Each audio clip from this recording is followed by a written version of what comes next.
मेरा नाम रविंद्र सिंह है और आप देख रहे हैं द स्टेट सेंटिनल। उमर सरकार और एलजी प्रशासन जबरदस्त खेल खेल रहे हैं और दांव पर है इन बच्चों का भविष्य। दांव पर यह लगा रखा है, इनमें से कोई भी हारेगा, कोई भी जीतेगा, नुकसान किसी का नहीं होगा।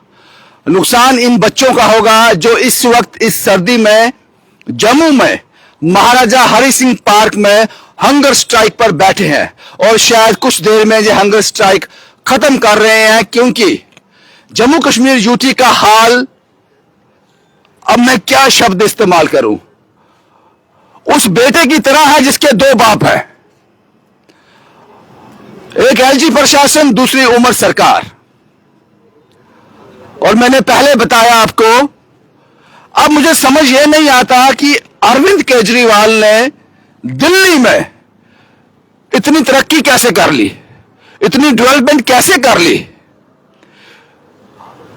उमर साहब को एक सजेशन है, अगर आप एक मामूली सा मसला, ये बड़ा मामूली है कि इनका एग्जाम का डेट जो कल होने जा रहा है, जेकेएस का एग्जाम, उसको सिर्फ और सिर्फ पोस्टपोन करना था। बड़ा मामूली सा काम था ये। अगर आप ये कर लेते तो इन बच्चों का भविष्य, शायद हो सकता है कि 1 साल के बाद, 2 साल के बाद, 3 साल के बाद ये रिलैक्सेशन मिल जाए। अगर आप ये मामूली सा काम नहीं कर सकते, आप कहते हो कि मेरे हाथ में कुछ नहीं है, तो आपको साहब रिजाइन दे देना चाहिए। उससे ज्यादा आप हीरो बनोगे, आप एक सच्चे पॉलिटिशियन लगोगे। इतना मजबूर एक चीफ मिनिस्टर अगर वाकई में है तो आपको रिजाइन कर देना चाहिए। अगर आप ये नहीं कर सकते, अब मैं थोड़ी और जानकारी रोशनी इसमें डाल दूं। ये वो एस्पिरेंट्स हैं जो कॉम्पिटिटिव एग्जाम जो कल होने जा रहा है जेकेएस, उसमें पार्टिसिपेट करने वाले थे, लेकिन age relaxation, Jammu Kashmir UT में 32 साल से जो ऊपर होगा वो इस एग्जाम में नहीं बैठ सकता। लेकिन ऑल ओवर इंडिया, बाकी भारत में ये रिलैक्सेशन अप टू 40 ईयर्स तक है, 40 साल तक है। ये नाइंसाफी क्यों? इसका जवाब ये बच्चे एलजी प्रशासन से भी मांग रहे हैं और उमर अब्दुल्ला सरकार से भी मांग रहे हैं। और यहां हैट्स ऑफ कहना पड़ेगा अरविंद केजरीवाल को। और भाई, आपने काम कैसे किया, दिल्ली को इतनी दूर कैसे ले गए? ये तो बड़ा मुश्किल है उमर अब्दुल्ला सरकार के लिए। इतने मंजे हुए सियासतदान, सारी उम्र ग्रूमिंग आपकी सियासत में हुई है। आपको रिजाइन कर देना चाहिए अगर सच में ऐसा हो रहा है तो। उमर साहब एक लेटर लिखते हैं एजेंसी को जो एग्जाम करवाती है कि इंडिगो का फ्लाइट डिले हो गया है, बच्चों का एज रिलैक्सेशन का मैटर है। उन्होंने अपना पल्ला झाड़ दिया कि मेरे हाथ में कुछ नहीं। एलजी प्रशासन कहता है कि 2 तारीख को हमने ये वापिस फाइल उमर अब्दुल्ला गवर्नमेंट को वापस दे दी। खेल रहे हैं जबरदस्त, क्रिकेट मैच से भी इंटरेस्टिंग है ये खेल। लेकिन इसमें जो ट्रॉफी है, जो दांव पे लगा है, इन बच्चों का भविष्य। कल एग्जाम है, अभी तक इनको कोई सूचना नहीं दी गई है। यह पोस्टपोन होना चाहिए था। तो मैं आप दोनों के लिए इतना ही कह सकता हूं कि इससे अच्छा था कि जम्मू में, जैसे चाइना में होता है ना डिक्टेटरशिप, वो हो, एक राजा बना दो, 2 बाप नहीं चाहिए। ये बच्चा बर्बाद हो जाएगा, जो औलाद है जम्मू कश्मीर यूटी, ये बर्बाद हो जाएगी। कुछ लोग मेरे साथ हैं। क्या नाम है सर आपका? मेरा नाम प्रभदीप सिंह है, मैं जम्मू यूनिवर्सिटी से हूँ, लॉ स्टूडेंट हूँ मैं। क्या कहोगे जो पूरा सिनेरियो बना हुआ? सर ये देखो, यहाँ पे ये बच्चे बैठे हैं, कुछ का कल पेपर है, कुछ का नहीं है। सर ये कल से बीमार, कल से वो क्या कहते हैं हंगर स्ट्राइक पे है। अगर ये कोई बीमार हो गया, कल एग्जाम कैसे कोई देगा? क्या हो? सर हमारी एक छोटी सी ये डिमांड है कि एक तो पेपर को पोस्टपोन कर दिया जाए और एज रिलैक्सेशन की बात की जाए। कितनी रिलैक्सेशन है यहाँ पे? सर यहाँ पे पहले तो एक टाइम पे 37 थी, फिर 35, फिर 37 एंड अब तो 32 पे कर दी गई है। यूटी के बाद 32। बाकी राज्यों में, बाकी यूटी सर किसी में 37 है, किसी में 38 है, किसी में 40 में नहीं है। 32 किसी में है ही नहीं है, जेएंडके को छोड़ के। कारण कोई पता चला आपको? आप वो लोग हो जो लॉ को एग्जीक्यूट करोगे आगे जी सर। तो कुछ पता चला इसके बारे में? सर इसके बारे में तो यही, अभी तक तो यही बात है कि एलजी साहब बोलते हैं मेरे पास कोई एप्लीकेशन नहीं है। एलजी साहब के पास क्या इतनी पावर नहीं है कि वो लेटर के बिना भी यहाँ पे एज रिलैक्सेशन दे सके और पोस्टपोन कर दे एग्जाम को? कल एग्जाम है, अभी तक कोई आपको कुछ भी नहीं है। कोई सूचना नहीं है। कुछ और लोग भी हैं, जयसिद्ध वल्लभ भी यहाँ बैठे हुए हैं, कुछ कर तो नहीं सकते लेकिन इनके साथ बैठ तो सकते हैं। सर आपका नाम क्या है? सर मेरा नाम किफायत जावेद है, मैं जेकेएस एस्पायरेंट हूँ। हम कल से यहाँ हंगर स्ट्राइक पे थे। आज हमने अपनी हंगर स्ट्राइक खत्म की है क्योंकि हमें आश्वासन दिया गया था कि आपका पेपर पोस्टपोन करा दिया जाएगा, आपको एज रिलैक्सेशन दे दी जाएगी, जो कि एक टसल के।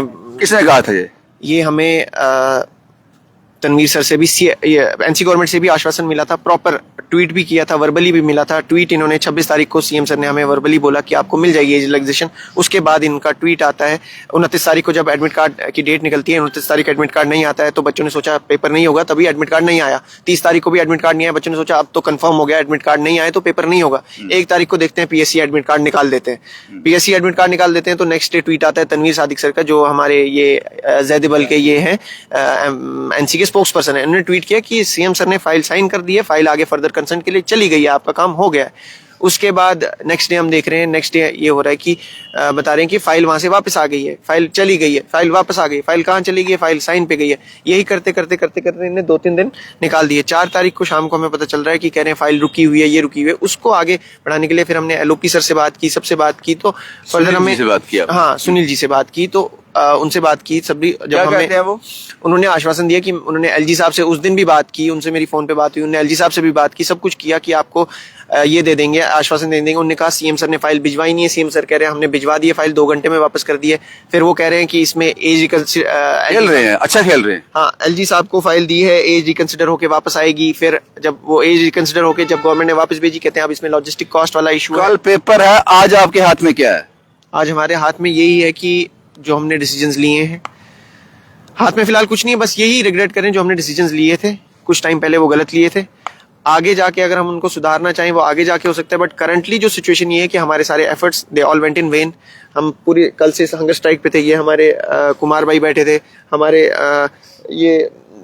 दूसरे भाई बैठे थे, ये वो चले गए। कौन से? मेरा एक सवाल है आपसे, मेरा एक सवाल है, क्योंकि आप इंटेलेक्चुअल पीपल हो, आप वो हो जो एक तरह से देश की बागडोर आप लोगों के हाथ में भी रहती है।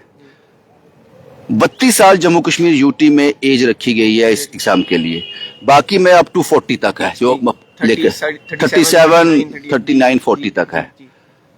कोई इसका लॉजिक बता सकते हो? मुझे समझ कम है।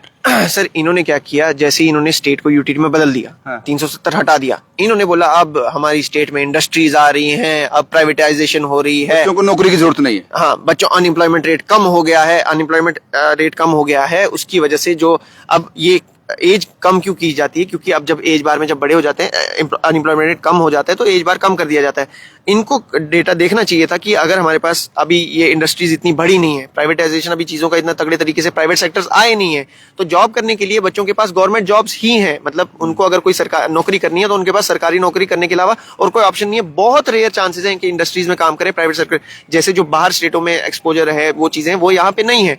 इसलिए ये एज रखी जाती है ताकि जो अगर इंसान 34 भी हो गया, 35 भी हो गया, 36 भी हो गया, तो वो देगा कम से कम, क्योंकि उसकी आखिरी उम्मीद यही होती है। साहब एक सवाल किया आपने, अपने ही स्टेटमेंट को काउंटर कर दिया। आपने अभी कहा कि पूरे भारत में 37, 39, 40 है। आपको लगता है कि गुजरात में इंडस्ट्री नहीं है? तो वहां पे कितनी है? 32 है? नहीं, वहां पे ऑलरेडी हमारी स्टेट में भी ऑलरेडी रखा गया था। मैं बोल रहा हूँ ये गवर्नमेंट ने जो ये चला, सिर्फ 32 यहीं पे है ना? हाँ 32। फिर तो आपका ये लॉजिक फेल हो गया। मैं आपको ये चीज बोल रहा हूँ कि गवर्नमेंट ने सिर्फ ये लॉजिक यहीं पे लगाया है, कहीं और नहीं लगाया। ना, ये यहीं पे लगाया है। फिर तो ये लॉजिक है ही नहीं। एग्जैक्टली, ये तो डिस्क्रिमिनेशन है। एग्जैक्टली, ये यहीं पे लगाया और कहीं नहीं लगाया कि यहाँ इंडस्ट्रीज नहीं है, यहाँ ये नहीं है।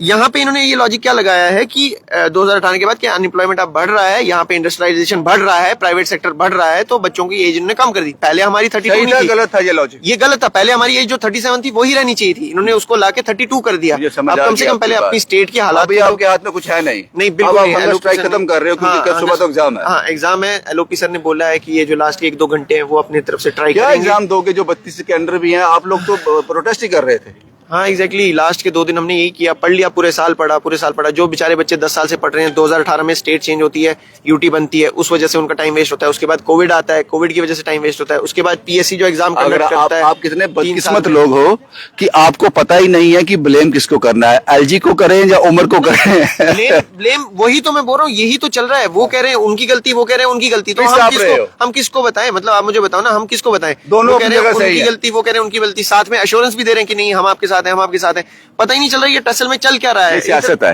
हमने एक पोस्टर बनाया था उसको, ये जैसिद बल्ला साहब बेहतर समझेंगे, ये सियासत है और सियासतदानों को मुद्दा मिल गया। शुक्रिया हमसे बात करने के लिए।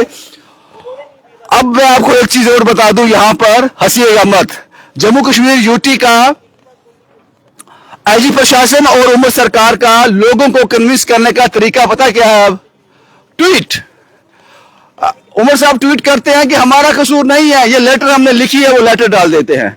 एलजी साहब अपना कहानी सुनाते हैं सोशल मीडिया पर लोगों के लिए सच होने के लिए।